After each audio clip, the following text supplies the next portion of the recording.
Hello everybody, Brandon here.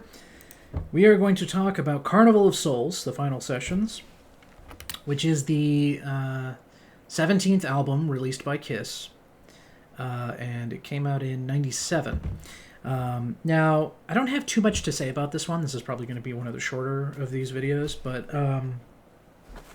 it's obviously a more grunge-influenced album, and it stands out for that reason, because I don't think the next album sounds like this, for example. But in my opinion, it's totally passable and fine. It's not bad, and in some cases, I kind of like it a lot. But it's mostly kind of unremarkable against the actual grunge scene, because obviously Kiss wasn't really like in the grunge scene, just because they made one album that they almost didn't even release, I guess. But they're not like a grunge band, and that's not their typical thing. So they just kind of, fiddled around with it a little bit, and then that was it. But, just kind of taken on its own and not compared to, like, other grunge music necessarily. I think it's totally fine. Honestly, I guess that's all I have to really say about the album as a whole. The only thing otherwise that I want to point out is that it is their longest album at a little bit over an hour. Yeah, hour and 11 seconds. But it didn't feel as boring to me as Hot in the Shade. So that's a personal thing. I know some people might prefer Hot in the Shade or whatever. I just think that this kind of went down better, so to speak. So anyway, my top three, and I actually do have a top three for this one. My third pick is going to go to Seduction of the Innocent, which I thought was a pretty solid song. I don't really have any more to elaborate on for that one. But my number two pick I do want to talk a little bit more about, which is I Walk Alone. Now this was Bruce Kulick's, I don't know if I'm saying his last name right, the guitarist at the time.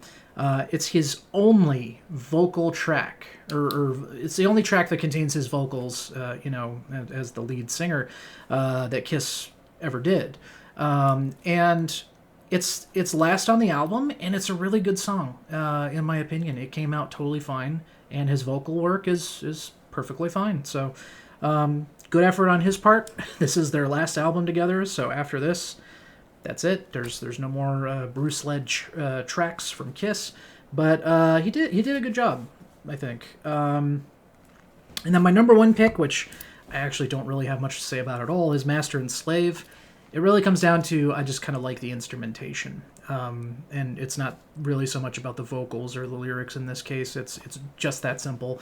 I like the bass. I like the way the guitars sound when they kick in. It's that's it really. It's that simple. So that's kind of it for this one.